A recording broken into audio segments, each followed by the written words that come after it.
हमारा कि स्वार्थ में जो भी होगा, कोई भी नर हो या देवता, नारायण नहीं, नारायण तो स्वार्थ में आ जाएंगे तो हम लोग जाएंगे कहां महाराज। लेकिन जो मुनि हैं और आपके जो मानव हैं और जो देवता हैं, क्यों गोस्वामी जी ने बड़ी चतुराई से लिखा है, सुर नर मुनि। स्वार्थ में क्या लिखा, सुर नर मुनि। संत का नाम तो नहीं दिया कहीं। अच्छा, संत किसको हम कह सकते हैं? अब तो संतों का दर्शन करते रहते हैं चित्रकूट में कि अयोध्या में राम, समझिएगा। लेकिन ये बताओ, ये संत है कौन? जिस संत के लिए भगवान राम ने कहा है मोते अधिक संत करी लिखा, भगवान ने कहा कि नहीं? तो क्या हर व्यक्ति के लिए कह दिया है? सत में जब चंद्रबिंदी ऊपर आएगी तब बनेगा संत। परमात्मा क्या है? सत। और ये क्या है? सत संग। और जब सा के ऊपर चंद्रबिंदी आएगी तब बनेगा वो। तो चंद्रबिंदी क्या है?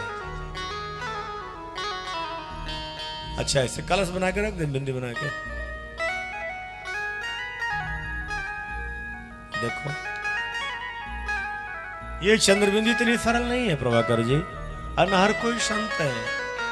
इसीलिए कबीर ने कहा था कि कपड़ा बदलने से कोई संत बनता हो, सिर घुटाने से कोई संत बनता हो, बाल बढ़ाने से बनता हो, तो क्या समस्या भाई?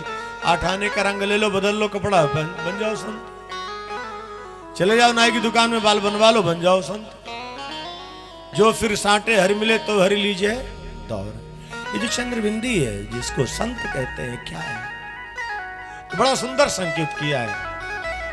जिसके आहार में, जिसके व्यवहार में, जिसके चाल में, जिसके श्रृंगार में, जिसके वाणी में, जिसके नेत्र में, जिसके जीवन के हर क्रिया में सत का समावेश हो चुका है। बात समझ आ गई कि नहीं आ गई? वाणी में भी, कर्म में भी, मन में भी, हमारे नेत्र में भी, मतलब जीवन की हर क्रिया में जिसके सत का समावेश हो चुका है, वो संत कहलाने का अधिकारी, वो है उसका श्रृंगार महाराज, वो है उस बिंदी का महत्व। हमारे वाणी में सत नहीं है, हमारे नेत्र में सत का प्रवेश नहीं है। हम अपनी बहन बेटी को देखते हैं, अलग दृष्टि होती है, दूसरी की बहन बेटी को देखे, हमारी दृष्टि दूसरी हो गई।